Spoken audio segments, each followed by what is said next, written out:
여러분, 안녕하세요. 오늘은 정말 중요한 이야기를 나누려고 합니다. 편안하게 들어주시면 감사하겠습니다. 얼마 전 한 70대 어머니와 50대 딸이 병원 복도에서 나눈 대화입니다. 딸이 말했습니다. 엄마, 정말 부탁이에요. 그분과 헤어지세요.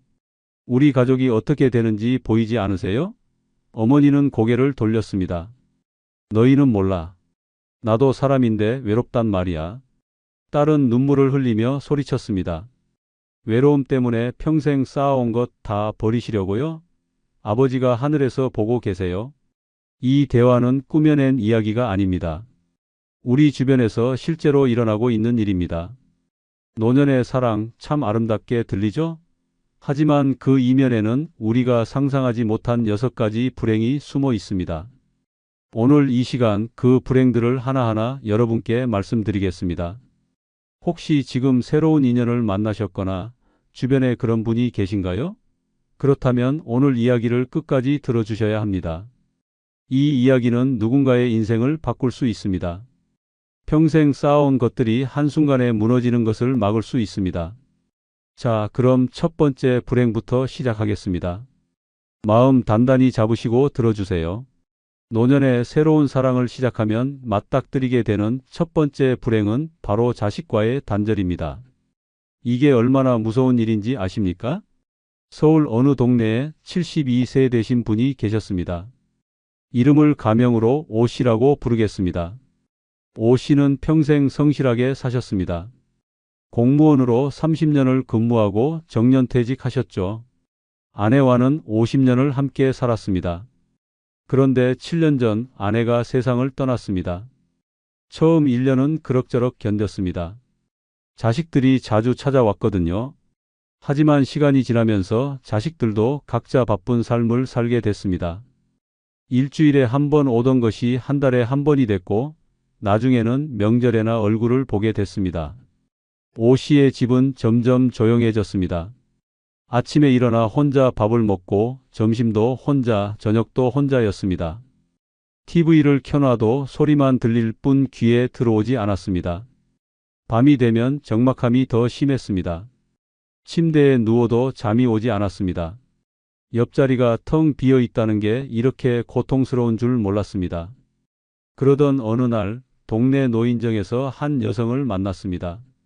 그분도 배우자를 잃고 혼자 사는 처지였습니다. 처음엔 그냥 인사만 나눴습니다. 안녕하세요. 날씨 좋네요. 이런 간단한 말들이었죠. 그런데 시간이 지나면서 둘은 자주 대화를 나누게 됐습니다. 그 여성은 따뜻했습니다. 오 씨의 이야기를 끝까지 들어줬습니다. 힘드셨겠어요. 저도 그 마음 압니다. 이런 위로의 말들이 오 씨의 얼어붙은 마음을 녹였습니다. 몇 달이 지나자 오 씨는 그녀 없이는 하루도 지낼 수 없게 됐습니다. 어느 날 오 씨는 결심했습니다. 이분과 함께 살겠다고요? 남은 인생 이렇게 외롭게 살 수는 없다고 생각했습니다. 그래서 자식들을 불렀습니다. 아들과 딸 앞에서 말했습니다. 나 이제 혼자 살기 힘들다. 좋은 분 만났으니 함께 살려고 한다. 그 순간 아들의 얼굴이 굳었습니다. 잠시 침묵이 흘렀습니다. 그리고 아들이 입을 열었습니다. 아버지, 무슨 말씀을 하시는 겁니까? 어머니 돌아가신 지 겨우 몇 년 됐다고 벌써 다른 여자를 집에 들이시겠다는 겁니까? 딸도 울음을 터뜨렸습니다. 아버지, 제발요. 우리 어머니 생각 좀 해주세요. 어떻게 그러실 수가 있어요? 이웃들이 뭐라고 하겠어요? 오 씨는 당황했습니다. 아니야, 나도 사람인데 외로울 수 있지 않느냐. 너희는 각자 가정이 있어서 좋겠지만 나는 혼자라고 이렇게 말했습니다. 하지만 자식들은 고개를 저었습니다. 외롭다고 아무나 집에 들이시면 어떡합니까? 그 사람이 아버지 재산 노리는 거 아닙니까? 나중에 문제 생기면 어쩌려고요? 결국 그날은 싸움으로 끝났습니다. 자식들은 화가 난 얼굴로 집을 나갔습니다. 오 씨는 머리가 복잡했습니다. 하지만 외로움은 더 컸습니다. 결국 그는 자식들 몰래 그 여성과 함께 살기 시작했습니다. 처음 몇 달은 행복했습니다. 아침에 눈을 뜨면 누군가 옆에 있다는 것, 밥을 함께 먹을 수 있다는 것, 그것만으로도 충분했습니다. 그런데 문제가 터졌습니다. 어느 날 딸이 갑자기 아버지 집에 들렀습니다. 그리고 낯선 여성이 부엌에서 설거지를 하는 모습을 봤습니다. 딸은 그 자리에서 소리를 질렀습니다. 아버지, 이게 무슨 짓이에요? 우리한테 거짓말하신 거예요? 그날부터 자식들은 아버지와 연락을 끊었습니다. 전화를 걸어도 받지 않았습니다. 문자를 보내도 답이 없었습니다. 명절이 다가왔습니다. 추석이었습니다. 오 씨는 자식들 집 앞까지 찾아갔습니다. 초인종을 눌렀습니다. 하지만 문은 열리지 않았습니다. 안에서 손주들 웃는 소리가 들렸습니다. 오 씨는 그 자리에 한참을 서 있었습니다. 가슴이 찢어지는 것 같았습니다. 결국 그는 빈손으로 돌아올 수밖에 없었습니다. 겨울이 왔습니다. 오 씨는 감기에 걸렸습니다. 기침이 심해져서 병원에 갔더니 폐렴 초기라고 했습니다. 입원을 해야 한다고 했습니다. 오 씨는 떨리는 손으로 아들에게 전화를 걸었습니다. 여보세요, 나 아버지다. 병원에 입원했는데. 전화는 바로 끊겼습니다. 오 씨는 병실 침대에 누워서 천장을 바라봤습니다. 옆 병실에서는 가족들이 찾아와 환자를 돌보고 있었습니다. 웃음소리도 들렸습니다. 하지만 오 씨의 병실은 조용했습니다. 함께 사는 여성도 낮에는 일이 있다며 자주 오지 못했습니다. 밤이 되면 오 씨는 혼자 울었습니다. 내가 뭘 잘못했나? 사랑하면 안 되는 건가? 이런 생각들이 머릿속을 맴돌았습니다. 하지만 이미 돌이킬 수 없었습니다. 자식들은 아버지가 그 여자를 선택했다고 생각했고 그래서 우리를 버렸다고 믿었습니다. 퇴원을 하고 집에 돌아왔지만 상황은 나아지지 않았습니다. 손주 생일이 있었습니다. 오 씨는 선물을 정성껏 준비했습니다. 아들 집 앞에 두고 왔습니다. 하지만 며칠 후 그 선물이 택배로 다시 돌아왔습니다. 받을 수 없다는 쪽지와 함께요. 여러분, 이게 바로 노년의 사랑이 가져오는 첫 번째 불행입니다. 자식과의 단절입니다. 여러분이 평생 키우고 사랑한 자식들이 등을 돌립니다. 손주들의 얼굴도 볼 수 없게 됩니다. 명절에도 생일에도 아플 때도 혼자입니다. 왜 이런 일이 벌어질까요? 자식들의 입장에서 생각해 보겠습니다. 자식들은 돌아가신 어머니를 평생 기억합니다. 어머니가 아버지 뒷바라지하며 살았던 모습, 자식들 키우느라 고생했던 모습, 그 모든 것을 기억합니다. 그런데 아버지가 다른 여성과 함께 산다? 자식들 눈에는 배신으로 보입니다. 게다가 재산 문제도 있습니다. 솔직히 말씀드리면 자식들은 걱정합니다. 저 여자가 아버지 재산을 노리는 건 아닐까? 나중에 유산은 어떻게 되는 거지? 이런 생각들이 자식들 마음속에 자리 잡습니다. 그리고 세상의 시선도 있습니다. 친척들이 수군거립니다. 저 집 아버지 나이가 몇인데 저러나, 자식들 얼굴에 먹칠한다. 이런 말들이 돌아다닙니다. 자식들은 창피합니다. 그 창피함이 분노로 바뀝니다. 그 분노가 아버지를 향합니다. 결국 무엇이 남습니까? 새로 만난 사람과의 행복? 그것도 잠깐입니다. 하지만 자식과의 단절은 평생 갑니다. 당신이 정말 아플 때, 정말 외로울 때 옆에 있어야 할 자식들이 없습니다. 손주들의 재롱도, 명절의 따뜻함도, 생일의 축하도 모두 사라집니다. 이것이 첫 번째 불행입니다. 그런데 여기서 끝이 아닙니다. 더 무서운 일들이 기다리고 있습니다. 자, 이제 두 번째 불행에 대해 말씀드리겠습니다. 이것은 명예와 관련된 이야기입니다. 부산에 사는 73세 되신 분의 이야기입니다. 이분을 이 씨라고 부르겠습니다. 이 씨는 평생 교사로 일하셨습니다. 35년 동안 초등학교에서 아이들을 가르쳤습니다. 학부모들 사이에서 평판이 아주 좋았습니다. 성실하고 정직하다는 소리를 들으며 사셨죠. 정년퇴직을 하고 나서 이 씨는 존경받는 노인이 됐습니다. 동네에서 만나면 사람들이 먼저 인사를 했습니다. 선생님, 안녕하세요. 이렇게 말이죠. 이 씨는 그런 존경이 자랑스러웠습니다. 평생 바르게 산 대가라고 생각했습니다. 그런데 아내가 병으로 세상을 떠났습니다. 68세 때였습니다. 이 씨는 슬픔에 잠겼습니다. 하지만 시간이 약이라고 하잖아요. 1년, 2년이 지나면서 슬픔은 외로움으로 바뀌었습니다. 어느 날 경로당에서 한 여성을 만났습니다. 그분은 이 씨보다 5살 어렸습니다. 말씨가 부드러웠고 자주 웃었습니다. 이 씨는 그분과 이야기하는 게 즐거웠습니다. 점점 자주 만나게 됐고 어느새 연인 사이가 됐습니다. 이 씨는 조심스러웠습니다. 주변 사람들 눈치를 봤습니다. 하지만 외로움은 그를 이겼습니다. 결국 그 여성과 함께 살기로 했습니다. 처음에는 비밀로 했습니다. 하지만 동네가 좁습니다. 소문은 빠르게 퍼졌습니다. 이웃들이 수군거리기 시작했습니다. 이 선생님이 여자랑 산대. 나이가 몇인데 저러나? 아내 죽은 지 얼마나 됐다고? 이런 말들이 이 씨의 귀에도 들어왔습니다. 처음에는 신경 쓰지 않으려 했습니다. 내 인생인데 뭐가 문제야? 이렇게 생각했죠. 그런데 상황이 악화됐습니다. 이 씨가 당뇨 합병증으로 쓰러진 겁니다. 갑자기 시야가 흐려지더니 쓰러졌습니다. 응급실로 실려갔습니다. 옆에 있던 사람은 함께 사는 여성이었습니다. 병원에서는 보호자 서명이 필요했습니다. 수술 동의서, 입원 서류, 여러 가지 서류에 그 여성이 이름을 썼습니다. 자식들이 나중에 달려왔습니다. 하지만 이미 모든 서류는 그 여성 이름으로 작성된 후였습니다. 자식들이 항의했습니다. 이 사람은 법적으로 아무 관계도 아니지 않습니까? 하지만 의사는 냉정하게 말했습니다. 실질적으로 함께 거주하시는 분이 보호자 역할을 하셨습니다. 법적으로 문제 없습니다. 그 순간 이 씨의 명예는 무너지기 시작했습니다. 병실 밖에서 자식들과 그 여성이 다퉜습니다. 목소리가 컸습니다. 다른 환자들과 보호자들이 다 들었습니다.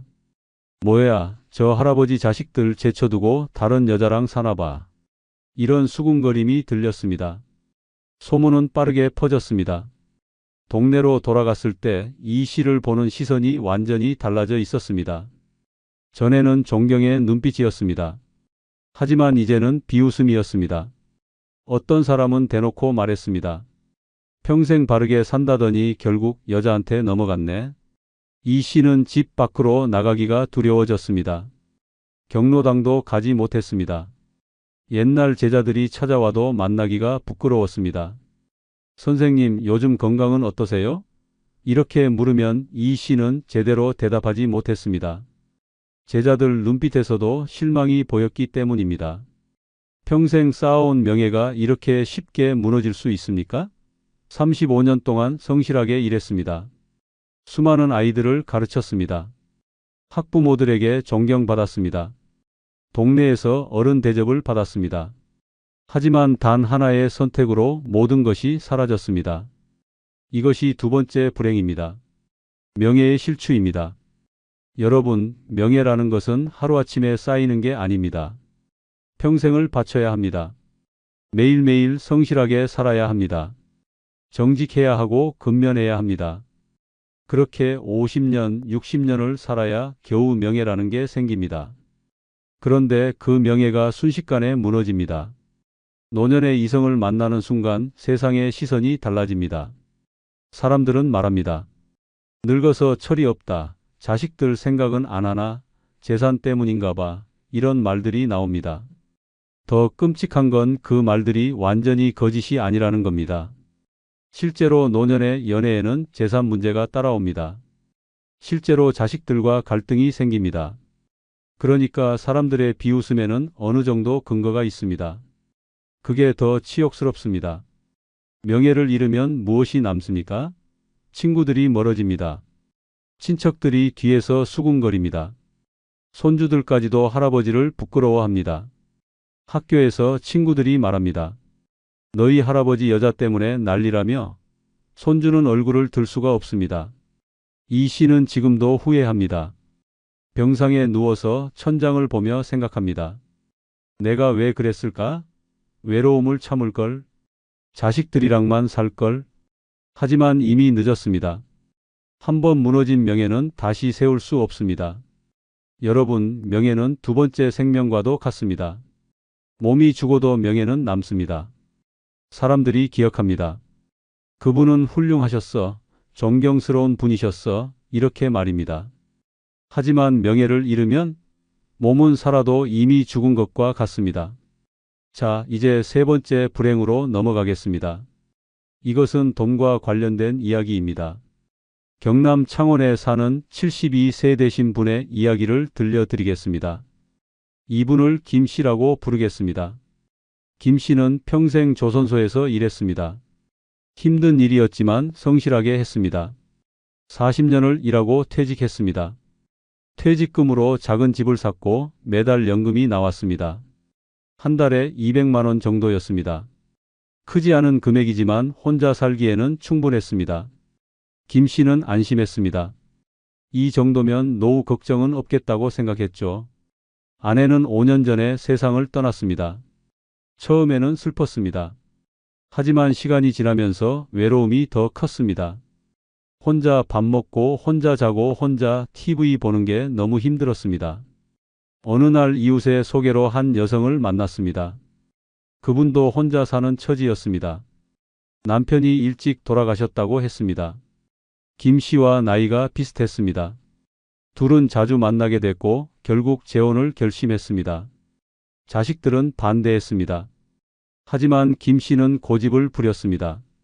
내 인생이다. 너희가 뭘 아느냐 이렇게 말했습니다. 결국 재혼을 했습니다. 처음 1년은 좋았습니다. 함께 시장도 가고 여행도 다녔습니다. 그런데 재혼한 지 1년 하고도 석 달쯤 됐을 때였습니다. 아내가 배가 아프다고 했습니다. 처음에는 체한 줄 알았습니다. 하지만 통증이 계속됐습니다. 병원에 갔습니다. 검사를 했습니다. 의사가 심각한 표정으로 말했습니다. 췌장암입니다. 이미 3기입니다. 김 씨는 머리가 멍해졌습니다. 아내는 울기 시작했습니다. 의사는 계속 말했습니다. 항암 치료를 해야 합니다. 비용이 많이 듭니다. 항암 치료가 시작됐습니다. 한 달에 500만 원이 들어갔습니다. 고가의 항암제를 써야 했기 때문입니다. 김 씨의 연금 200만 원으로는 턱없이 부족했습니다. 저축한 돈을 꺼내 썼습니다. 석 달이 지나자 저축이 바닥났습니다. 김 씨는 자식들에게 전화를 걸었습니다. 도와줄 수 있겠느냐고 물었습니다. 하지만 아들은 냉정하게 말했습니다. 아버지, 저희가 반대했을 때 왜 말을 안 들으셨어요? 저분은 저희 어머니도 아니잖아요. 왜 저희가 책임져야 합니까? 딸도 비슷한 반응이었습니다. 아버지, 저희도 살기 힘들어요. 애들 학원비에 대출 이자에 정말 여유가 없어요. 김 씨는 할 말이 없었습니다. 자식들 말이 틀리지 않았기 때문입니다. 결국 김 씨는 집을 담보로 대출을 받았습니다. 3천만 원을 빌렸습니다. 그 돈으로 치료를 계속했습니다. 하지만 병은 나아지지 않았습니다. 오히려 악화됐습니다. 6개월 후 아내는 세상을 떠났습니다. 김 씨에게 남은 것은 무엇이었을까요? 빚이었습니다. 3천만 원의 빚에 매달 이자만 10만 원이었습니다. 연금 200만 원 중에서 이자를 내고 나면 190만 원이 남았습니다. 거기서 생활비를 쓰면 한 달에 100만 원 정도였습니다. 김 씨의 생활은 궁핍해졌습니다. 반찬은 김치와 계란밖에 없었습니다. 고기는 명절에나 먹을 수 있었습니다. 옷도 살 수 없었습니다. 낡은 옷을 계속 입었습니다. 겨울에도 난방을 아꼈습니다. 추운 방에서 이불을 뒤집어 쓰고 있었습니다. 이웃들은 말했습니다. 김 씨 왜 저러나, 재혼하더니 결국 다 털렸네, 이런 소리가 들렸습니다. 김 씨는 귀를 막고 싶었습니다. 하지만 그 말들은 사실이었습니다. 더 끔찍한 건 김 씨 자신의 건강이 나빠졌다는 겁니다. 당뇨가 악화됐습니다. 의사는 약을 먹어야 한다고 했습니다. 하지만 김 씨는 약값이 아까워서 약을 반만 먹었습니다. 결국 당뇨 합병증이 왔습니다. 눈이 나빠졌습니다. 발도 저렸습니다. 김 씨는 후회했습니다.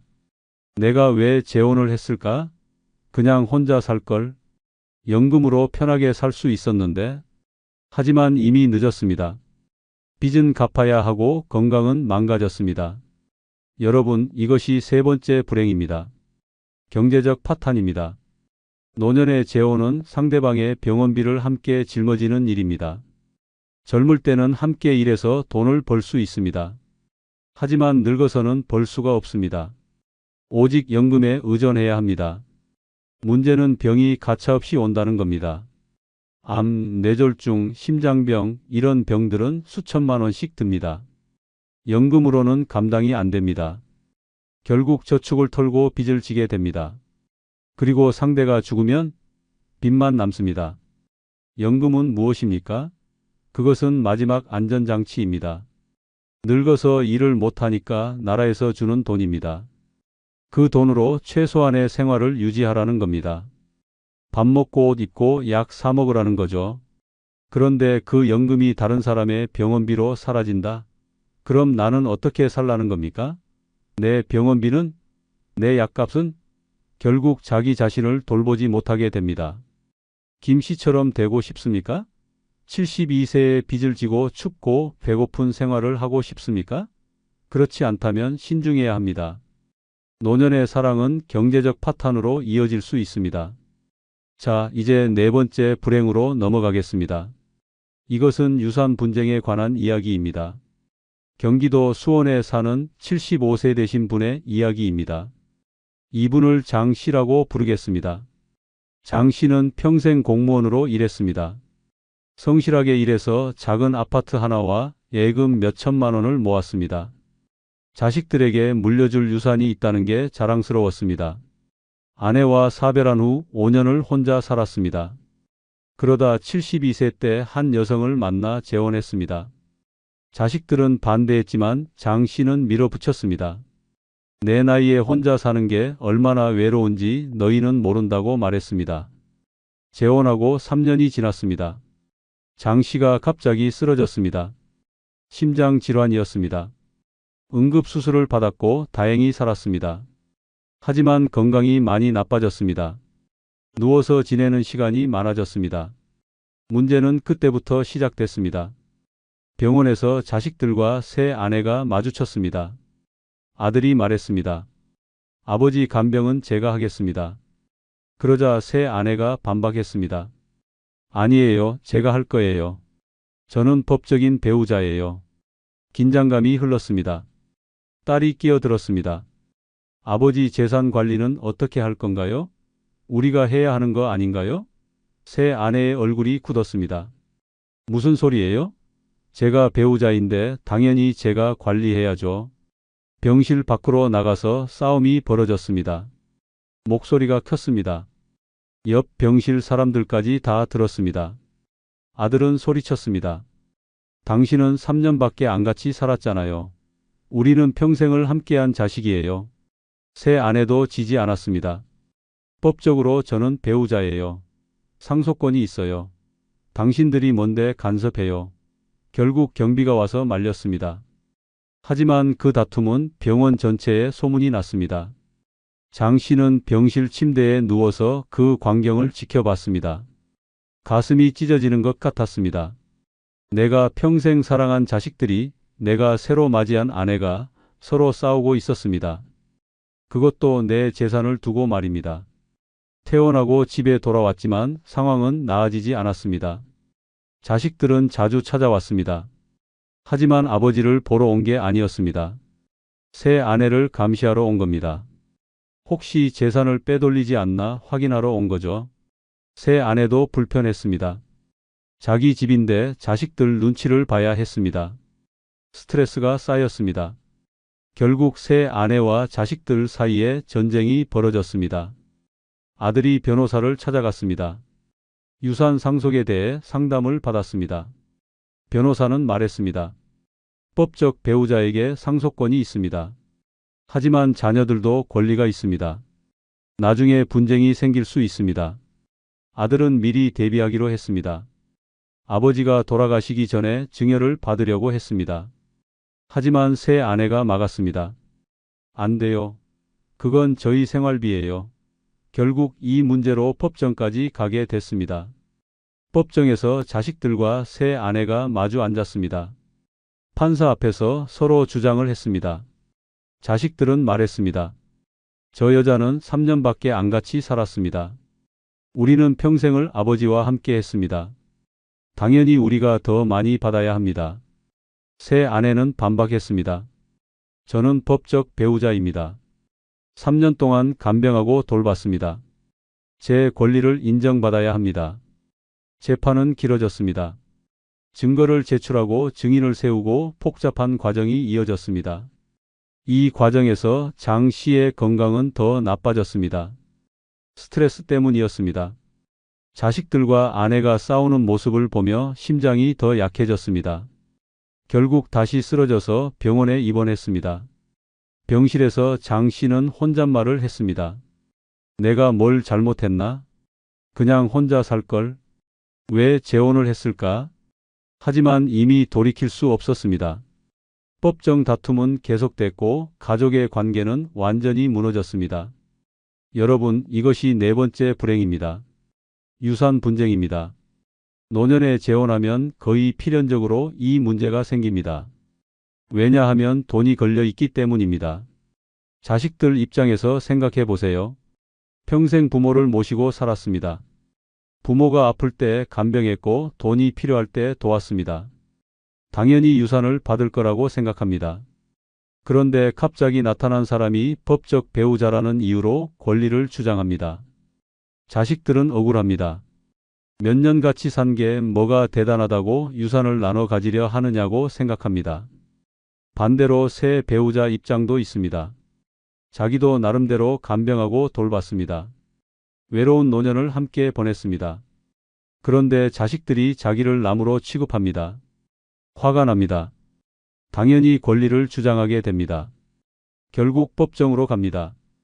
변호사 비용이 듭니다. 재판은 길어집니다. 그 과정에서 서로에 대한 감정은 더 나빠집니다. 가족이 원수가 됩니다. 더 끔찍한 건 이 다툼이 공개된다는 겁니다. 법정은 공개됩니다.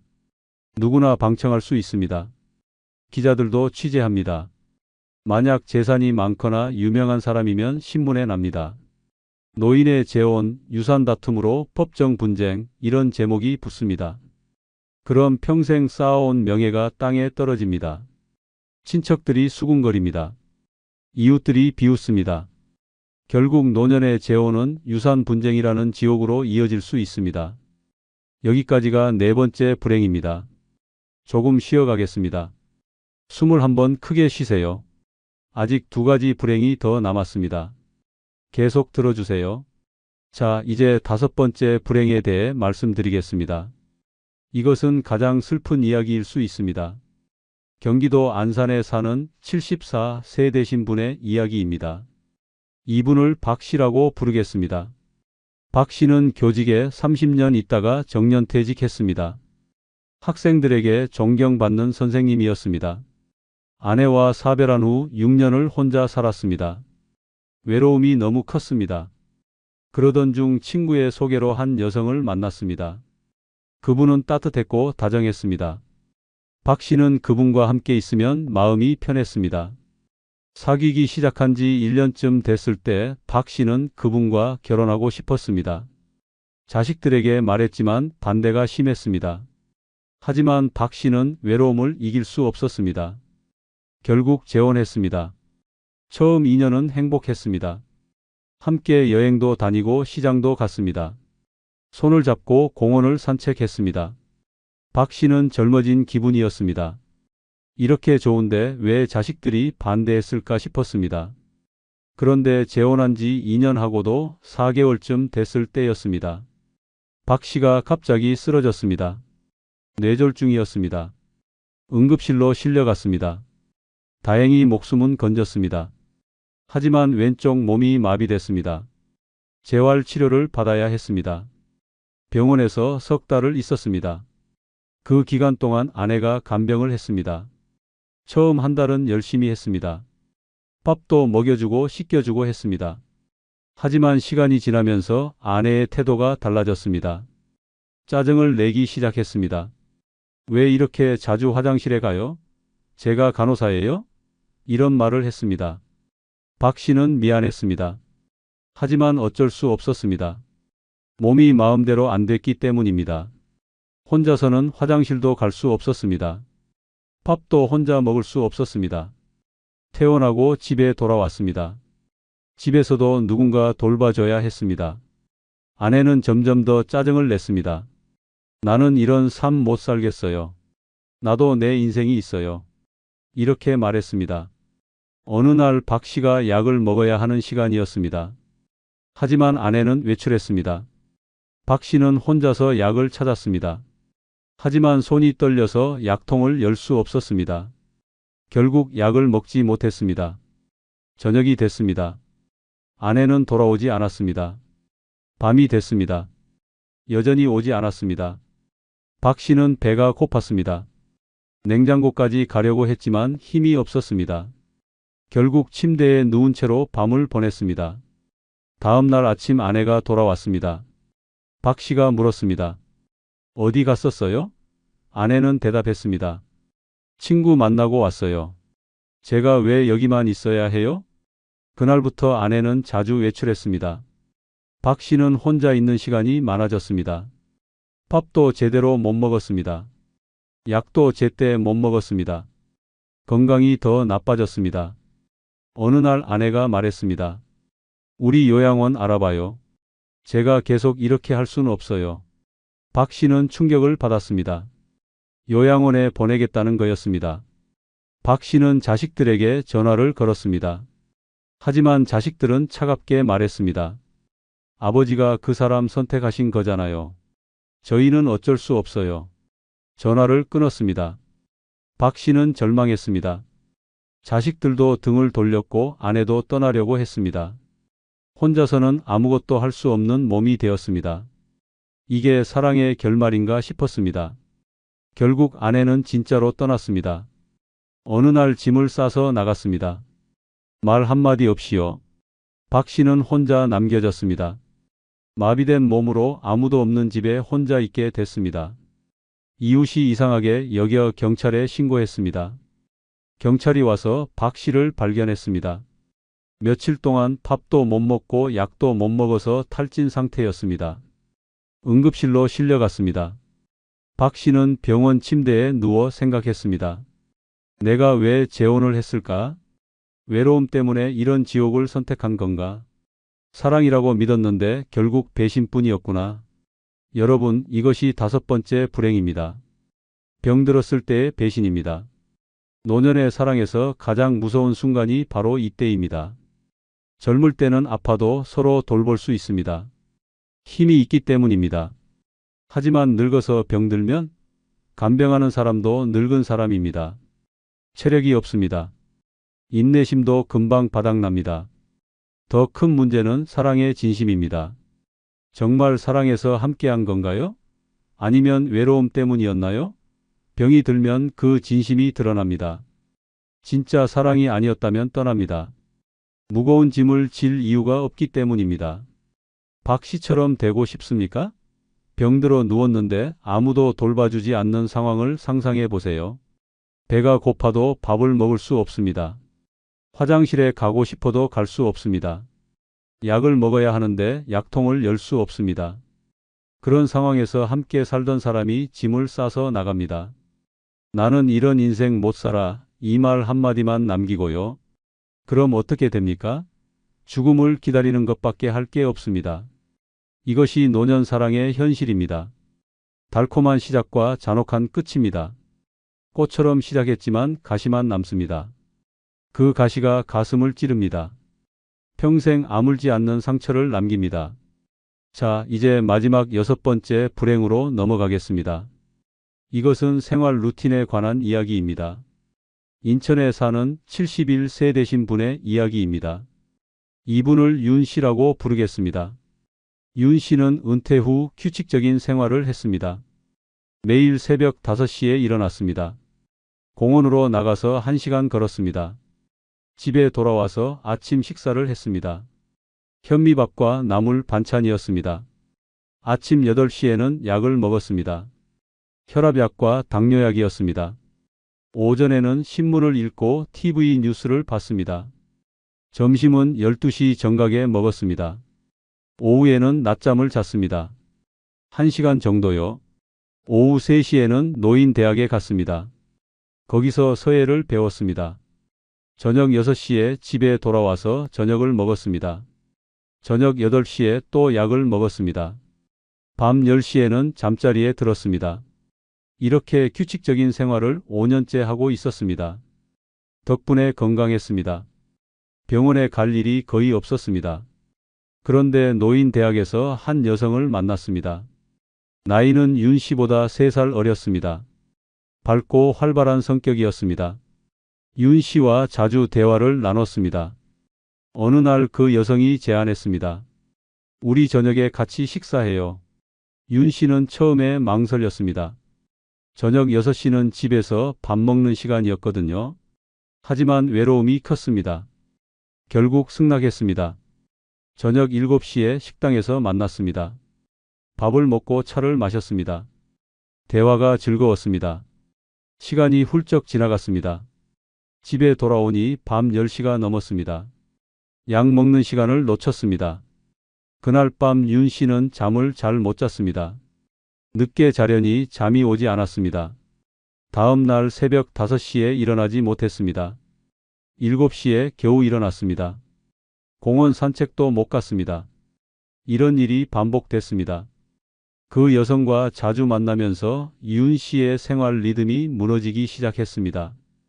새벽 산책을 건너뛰는 날이 많아졌습니다. 약 먹는 시간도 제각각이 됐습니다. 어느 날 그 여성이 말했습니다. 우리 여행 가요. 윤 씨는 고민했습니다.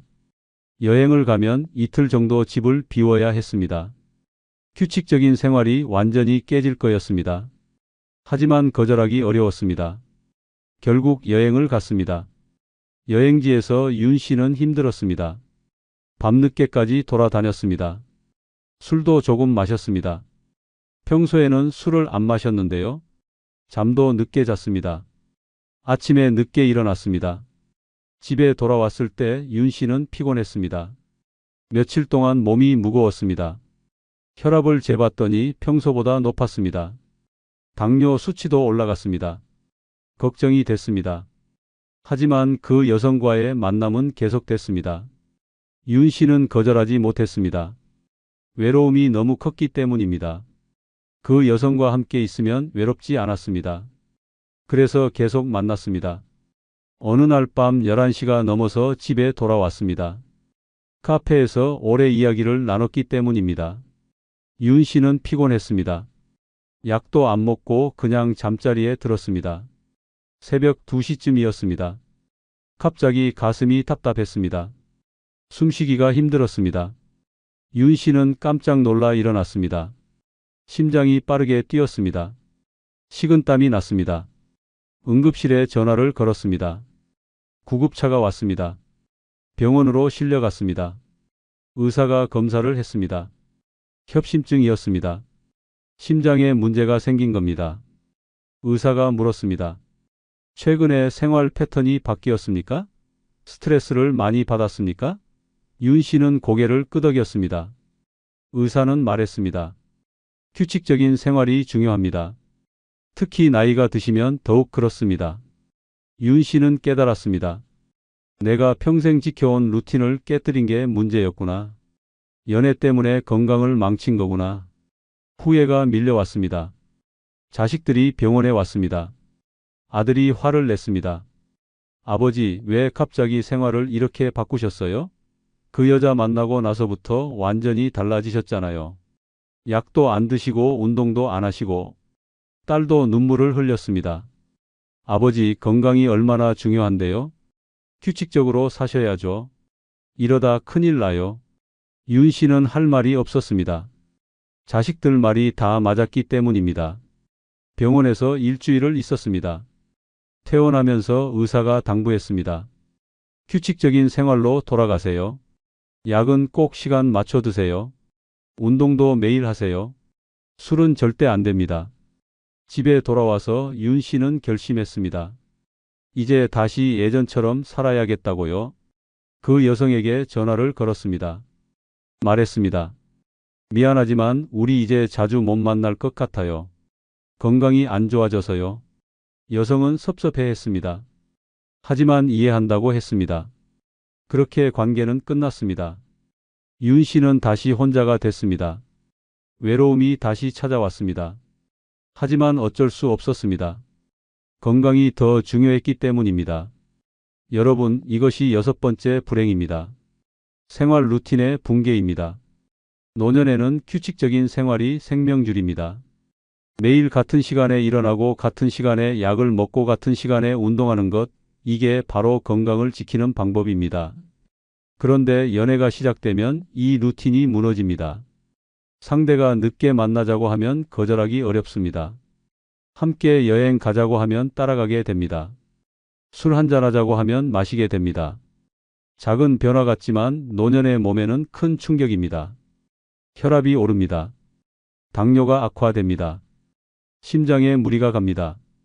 결국 병원에 실려가게 됩니다. 더 큰 문제는 한번 무너진 루틴은 다시 세우기 어렵다는 겁니다. 몸이 이미 망가졌기 때문입니다. 약을 먹어도 예전처럼 효과가 없습니다. 운동을 해도 체력이 돌아오지 않습니다. 윤 씨는 지금도 후회합니다. 왜 내가 평생 지켜온 습관을 깨뜨렸을까? 외로움을 참을 걸, 건강을 지킬 걸. 하지만 이미 늦었습니다. 심장은 약해졌고 다시 예전처럼 돌아갈 수 없습니다. 여러분, 여기까지 6가지 불행을 모두 말씀드렸습니다. 잠시 정리를 해보겠습니다. 첫 번째, 자식과의 단절입니다. 노년의 사랑은 자식들의 반대에 부딪힙니다. 결국 가족 관계가 무너집니다. 명절에도 혼자이고 아플 때도 혼자입니다. 두 번째, 명예의 실추입니다.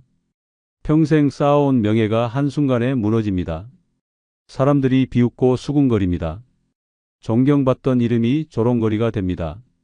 세 번째, 경제적 파탄입니다. 상대방의 병원비로 연금이 모두 사라집니다. 빚까지 지게 됩니다. 결국 궁핍한 노년을 보내게 됩니다. 네 번째, 유산 분쟁입니다. 자식들과 새 배우자가 재산을 두고 싸웁니다.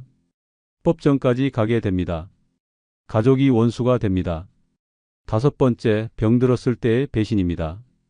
내가 아프면 상대방은 떠납니다. 무거운 짐을 지고 싶지 않기 때문입니다. 결국 혼자 버려집니다. 여섯 번째, 생활 루틴의 붕괴입니다. 규칙적인 생활이 무너지면서 건강이 악화됩니다. 혈압, 당뇨, 심장병 등이 찾아옵니다. 이 6가지 불행은 모두 연결되어 있습니다.